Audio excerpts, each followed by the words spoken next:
So I trained at 2 drama schools, Bird College and Trinity Laban, and I got into both colleges first time around. So here are my drama school audition tips. Let's get it. Hello and welcome back. If you're new here, my name is Nazerene and this channel is all about using your skills to become a creative entrepreneur. A large part of making money from your skills is your skill level, and a great way to make your skill level better is training. And going to drama school is a great option if you want to be a performer. But the audition process is a little daunting, to say the least, so I've compiled tips from my experience to help you along the way. I'll also be making this into a drama school series, so drop a comment below about where you're auditioning and what you'd like to know about drama school life below. So the first thing to think about with auditions is, what is the point of an audition? Like, actually, what is the point of it? A lot of the time you can think, oh, well, I've got to be good enough to get in and I've got to beat all these other people.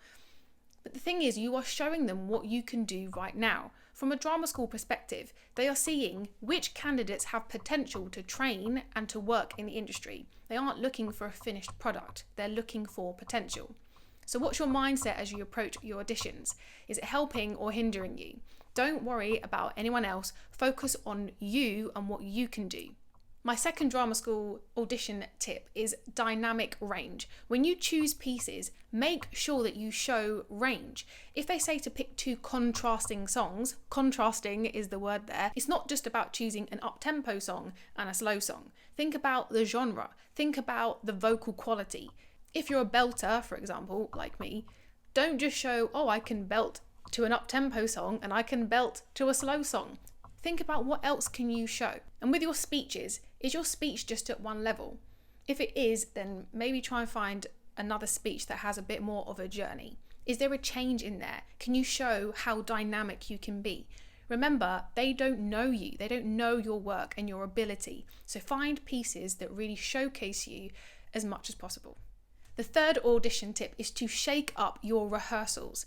If you're performing your monologue exactly the same every single time, it's going to get stale really quickly. Truthful acting is about being present, being a living character in a moment and reacting to what's happening right there. If you only rehearse your piece the same way every single time, it's going to be quite boring to watch.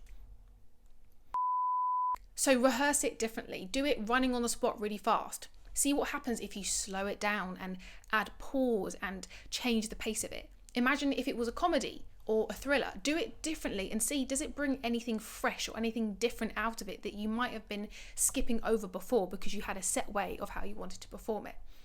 If the audition panel asks you to start again, think about it as an opportunity to do it in a slightly different way. If they give you a note, they may be trying to see if you can take direction, or are you just going to perform it one way flat out and that's it? Try and show them that you're open to taking direction. Remember, they're trying to see who they can work with for the next 3 years. So rehearse with different options, and if they ask you to do something differently, it won't be so alien to you if you've already practiced it. Tip number 4, song practicals. If you're auditioning for a musical theatre college, have your music taped or in a folder. Don't have individual sheets of paper. Set the tempo with the pianist.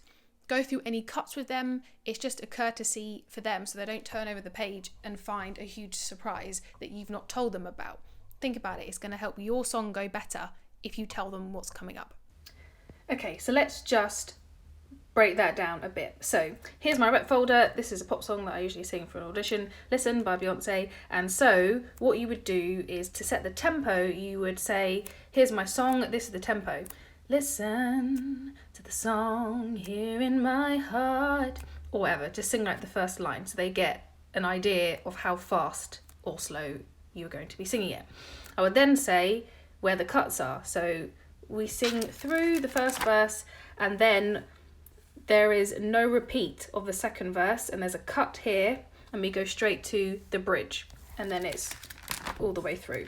So that's all you need to say to the pianist. So here's my song, here's the tempo, sing the first line, explain where the cuts are, we cut here and we join in here. Obviously they can read music so they can see, but it's just helpful to say, and also it just gives you a bit more control of the situation. It's another thing that you can go in and feel confident. I've explained everything, so hopefully that is helpful.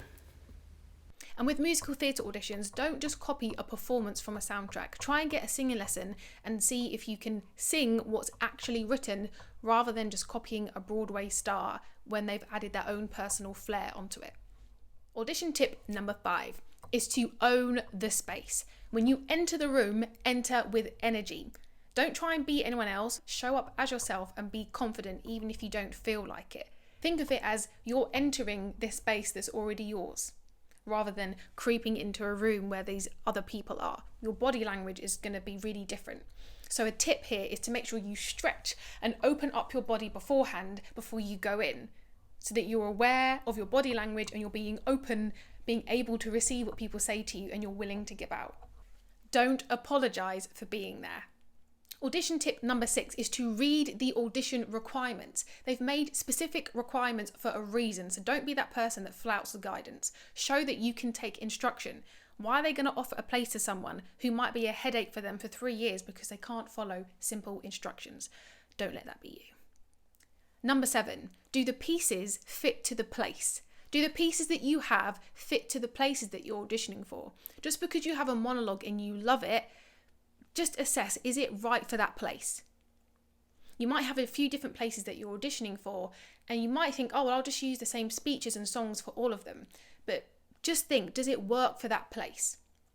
For me, I had a monologue that I loved from The Skriker by Carol Churchill. It was really abstract and had a lot of physical theatre in it. It was very stylised, and I used it for my audition at LAMDA.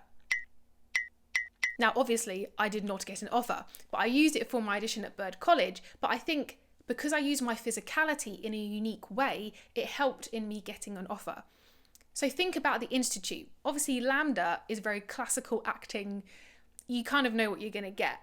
And obviously, that piece just didn't work for that place. And with hindsight, I probably would have used a different speech.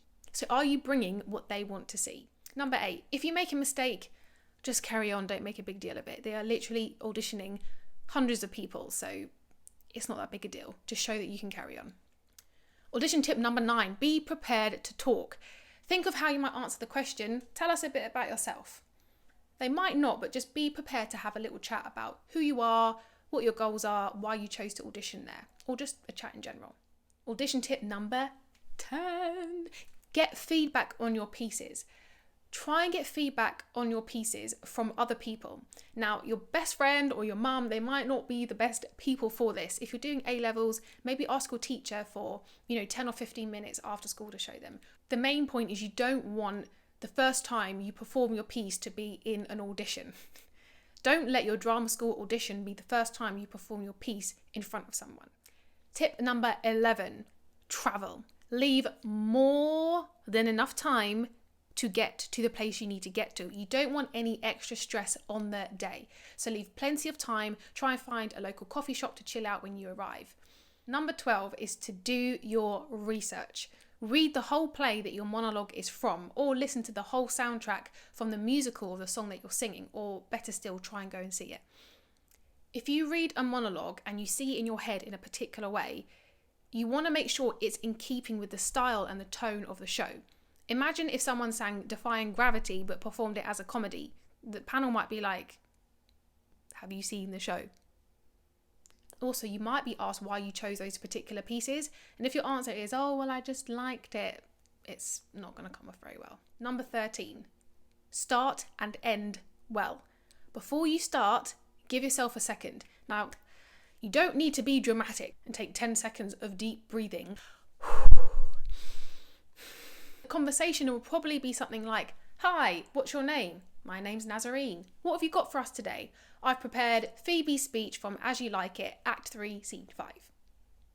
I would not be, and then you can start. But if it's, hello, I've got Phoebe's speech from As You Like It, I would not be thy executioner. You're just like, whoa, calm down. Just take a second and then begin. And also at the end, and then just return to neutral. Start and end well. You don't want to introduce yourself and then go straight into your speech. It's just a bit jarring. Take a second and then begin. Number 14, focus just above the panel. Don't direct your speech to them. Some people may feel differently about this, but they're not part of the scene. They're trying to watch your performance. And it can be quite direct when someone is directing it to you. Also, you don't want to be met with a facial expression that you're not expecting, and it could put you off. So there you have it. Have you learned anything new? If you like this, then check out my next video, which is all about musical theatre rehearsal tips. See you in the next one. Bye bye.